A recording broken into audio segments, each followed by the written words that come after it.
Welcome to Endurance, Noise, and Random Musings. It is Monday, April 5th, 2021, here in Bakersfield, California, and I am your host, Andy Noise.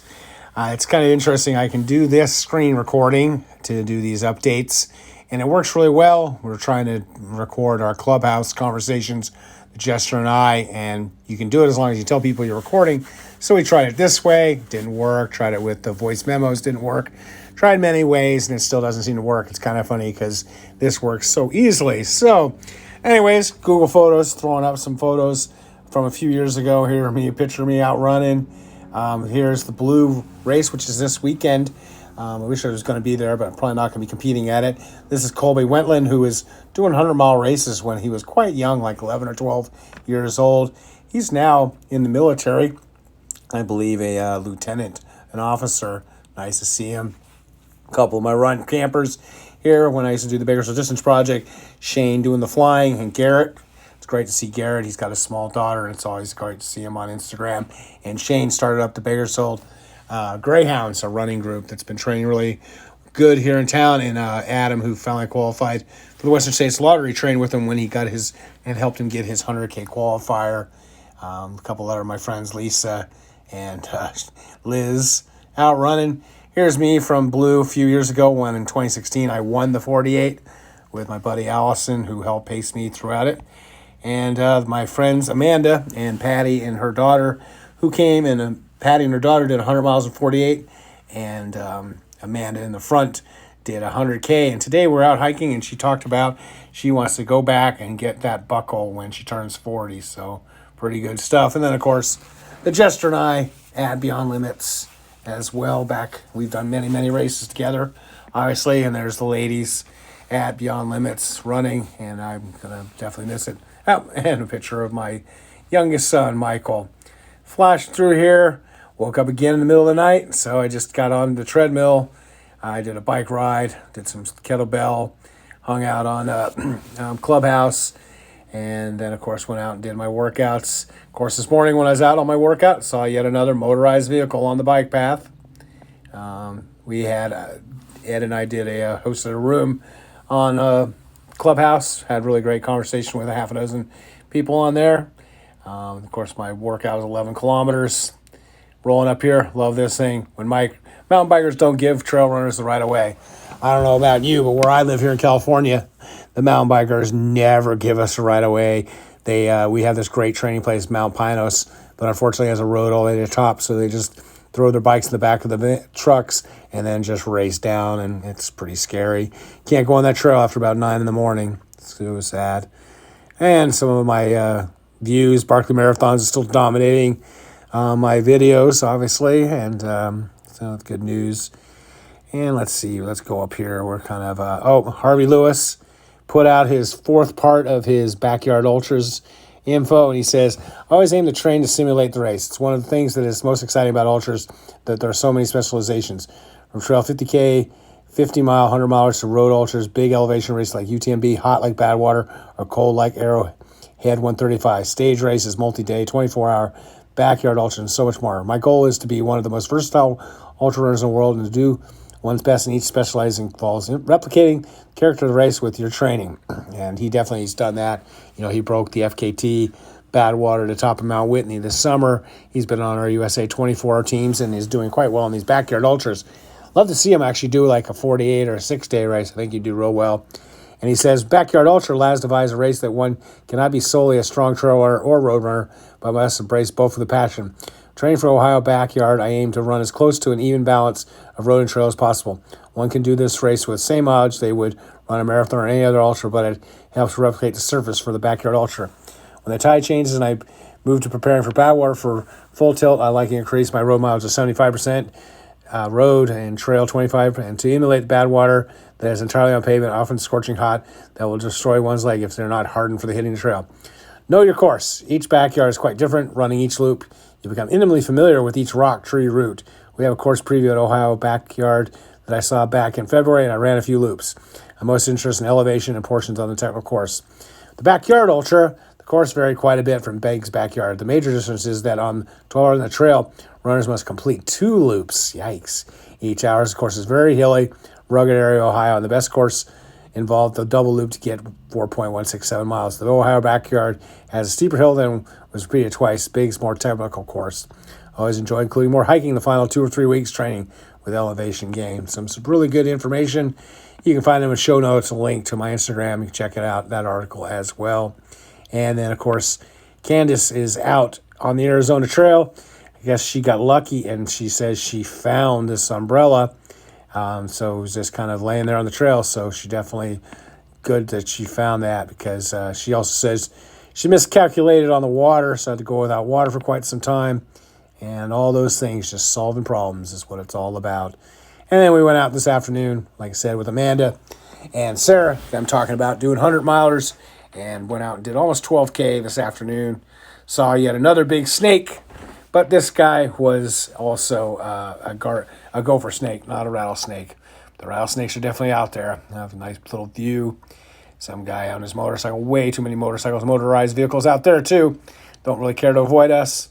There's the hike club people that we usually hike with, some of my friends, and my workouts. So that is the Instagram story. If we cruise over here to Twitter, not a whole lot coming out. I just kind of posted, retweeted, like Jonathan Galt's take on things, but it's always amazing that running media especially always wants to do articles on how little running someone does to get away with and so good performances, instead of, it seems like it's like everyone wants to run as little as possible. And so I guess this Elliot Giles has run 143 and 336 this year, but averages 15, 20 miles per week and never runs more than 4 times per week. Hey, that's great, but it's not the ideal. He's just probably really, really gifted. So I don't know. It's just a bad precedent. And when I'm on Clubhouse, Ed and I hear about it all the time. Everyone's talking that they're runners, but then they do everything but run, and they want to do all this cross training and all this other stuff. And it's just like, it's a simple sport. Don't have to make it difficult. Run. I like this poll, and you might even put in the comments, where do you think it's going to happen? 40,000 fans at Texas Rangers game. That's baseball for you people that aren't in the United States. Will there be fans at Olympic trials? Hope or despair? Knowing the West Coast and knowing how Oregon's been hit pretty hard, I don't think it'll be a full, but hopefully there'll be some, and at least hopefully there'll be some reporters like the great guys from Let's Run, but I'm not holding my breath. This is kind of really, I relate to this. I hardly watch network television except for sporting events, and my God, the commercials are horrible. And I remember seeing this commercial, I think during the football playoffs, NFL, and Jonathan Gold says, I watched so much March Madness that last 3 weeks, yet I couldn't come up with the name of the new Queen Latifah show, The Equalizer, as an answer on Jeopardy tonight, despite nonstop commercials. So was it really worth it?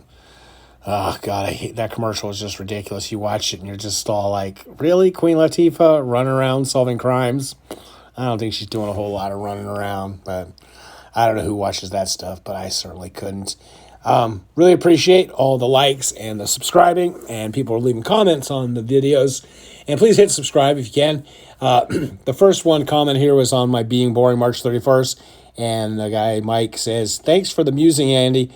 Talking of wide feet, Andy, when I was at school, we used to get measured on a foot measuring device in the shop, which went from something like A to F. I had wide feet, and I remember the assistant saying my feet went off the scale. Saying that I seem to be fine as long as I get a wide fit. Must be doing something right. I only have one small blister in 4 or 5 years, and that was from running in the rain and new trainers. Maybe I have hard skin. Who knows? So, yeah, the ultras definitely work with the fatter, wider feet. This one, kind of one of my evergreens. I kind of did a thing called Did Killian Summit Everest, and I basically said he may think he did, but I don't think he did. I mean, he might have, auctioned it and confused, and this guy basically comes out clearly and says, Killian never summited Everest even once. The Everest community has done nothing but poke holes in his story, let alone twice. Summiting Everest twice would mean base camp to summit to base camp to summit, and what do you see here?